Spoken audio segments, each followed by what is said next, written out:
Tervetuloa seuraamme tänne Jyväskylään. Minun nimeni on Tapio. Minä olen Heidi.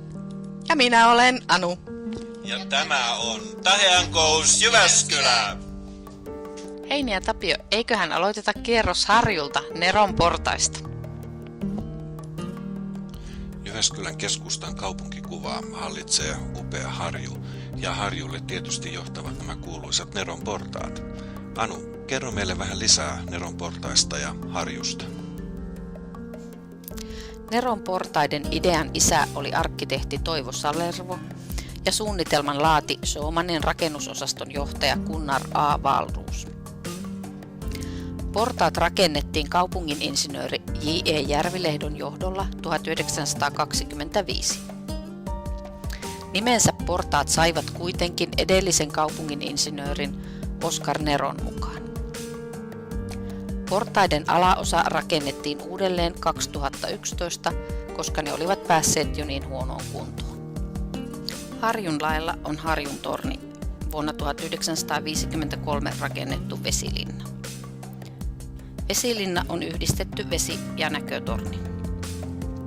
Siellä on myös ravintola Vesilinna ja Keski-Suomen luontomuseo. Vesilinnan on suunnitellut Olavi Kivimaa ja se valmistui 1953. Tornin korkeus on 34 metriä ja vesisäiliöiden tilavuus 3000 kuutiota. Harjun viheralueella risteilee teitä ja polkuja. Harjulta avautuu näkymä Jyväskylän keskustan yli Jyväsjärvelle. Lisäksi alueella on vuonna 1926 rakennettu Harjun urheilukenttä sekä kesäteatteri.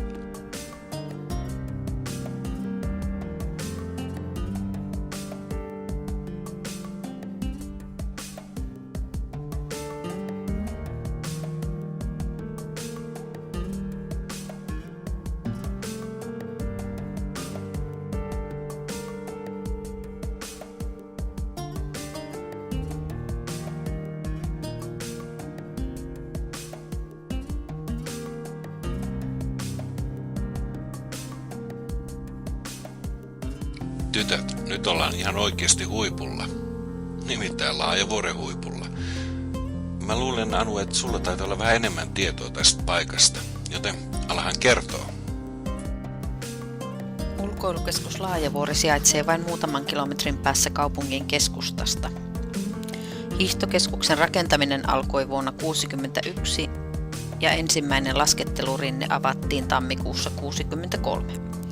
Nykyisin Laajavuoressa on 9 laskettelurinteen lisäksi myös kilparinne sekä 2 lastenrinnettä. Laajavuoren hyppyrimäki valmistui 1965 ja helmikuussa 1988 se nimettiin uudelleen Matti Nykäsen mäeksi. Laajavuori kohoaa hyppyrimäkien ja hissien yläasemien välissä lähes 227 metrin korkeuteen. Alueella on hiihtolatuja yhteensä 62 kilometriä, joista 15 kilometriä on valaistuja. Ravintola- ja majoituspalveluja tarjoaa retkeilyhotelli Laajis ja läheinen kylpylähotelli Laajavuori. Läheiseltä Vuorilammelta voi vuokrata savusaunaa. Ensi kerralla tullaan kyllä Laajavuoresta autolla. Kerro Heini, mikä on Viherlandia? Puutarhakeskus Viherlandia on yksi suosittu matkailukohde Jyväskylässä. Siellä käy noin 400 000 asiakasta vuosittain. Viherlandia on auki ympäri vuoden.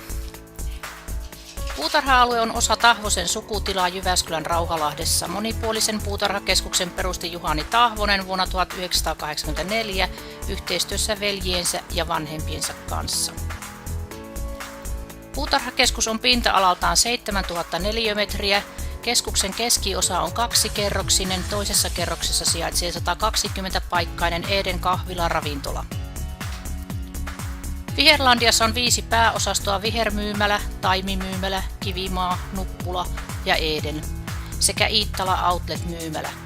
Lisäksi kesäaikana palvelee 0,5 hehtaarin laajuinen ulkomyymälä, jossa on tarjolla runsaasti pihakasveja.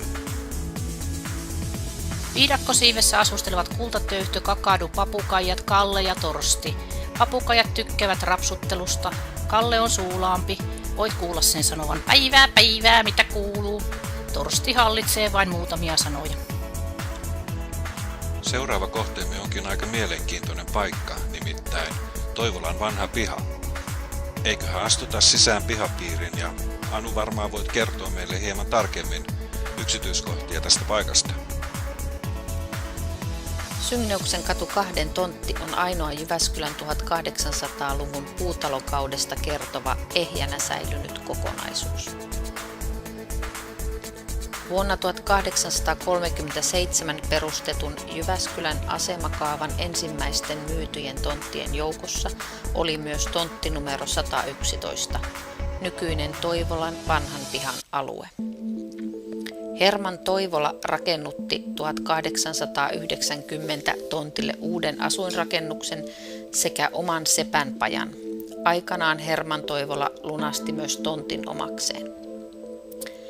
Tontille rakennettiin 1899 yksityinen synnytyslaitos, kun edellinen synnytyslaitos oli tuhoutunut tulipalossa samana vuonna. Herman Toivola antoi talostaan tilat uuden synnytyslaitoksen tarpeisiin. Tontilta sai asunnon myös synnytyslaitoksen henkilökunta. Pajan ja synnytyslaitoksen toimintaa helpotti vuonna 1903 asennetut sähkövalot ja 1910 asennettu vesijohto. Synnytyslaitos toimi aktiivisesti vuoteen 1919. Vuonna 2010 tontille siirretyt Keski-Suomen museon käsityöläiskodit ovat vanhimpia edelleen pystyssä olevia jyväskyläläistaloja. Hei, nyt me ollaan yhdestä mun lempipaikoistani Jyväskylässä, nimittäin Lutakon satamassa. Uskokaa tai älkää, aivan Jyväskylän keskustassa. Kerro Tapio sinä lisää Lutakon satamasta ja sen ympäristöstä, niin me mennään Anun kanssa käväisemään sataman terassille. Vai käydäänkö ravintola laivassa? Jyväsjärven rannalla aivan kaupungin keskustan kupeessa sijaitsee Jyväskylän Lutakon satama. Satama on Päijänteen pohjoisin matkustajasatama, josta on kesäisin matkustajalaivaliikennettä Lahteen, Jämsään, Suolahteen ja Viitasaarelle. Tarjolla on myös lyhyitä muutaman tunnin risteilyjä Jyväsjärvellä. Jyväsjärven yhdistää Päijänteeseen 700 metriä pitkä Äijälän salmi. Tälle alueelle rakennetaan vuoden 2014 asuntomessut. Sataman kupeesta lähtee Kuokkalan silta, joka yhdistää Jyväskylän keskustan Lutakon kautta Kuokkalaan. Silta valmistui vuonna 1989 ja sen pituus on 480 metriä. Lutakossa toimi vuoteen 1995 saakka Schumannin vaneritehdas. Nykyisin Lutakko on moderni ja urbaani asuinalue. Siellä sijaitsevat muun muassa Jyväskylän messukeskus nimeltään Paviljonki, Teknopolis, ammattikorkeakoulu, 15-kerroksinen IT-rakennus Innova sekä uunituore hotelli. Sataman alueella järjestetään paljon tapahtumia, muun muassa Sataman yö, maanveen viljaamarkkinat sekä tietysti Neste Rallin päätapahtumat. Sataman alueella sijaitsee Satamapaviljonki, joka on rakennus- ja kulttuurihistoriallisesti suojeltu rakennus. Sataman kautta kulkee noin 40 000 matkustajaa vuodessa. Satamasta matkamiehen on helppo pistäytyä aistimaan vaikkapa keskustan kävelykadun tunnelmaa. Satamasta löydät muun muassa jäätelökioskin, vohvelibaarin ja minigolfin. Niin se tämäkin kiertomatka Jyväskylässä on nyt loppusuoralla ja sinne tie vaille valmis. Mutta yksi asia meidän on vielä pakko nähdä, nimittäin Jyväskylä yövalaistuksessa. Turhaan ei tätä kaupunkia kutsuta valon kaupungiksi, ja Jyväskylä onkin kaupunkivalaistuksen edelläkävijä, jonka esimerkkiä seurataan niin Suomessa kuin ulkomaillakin. Nyt nautitaan.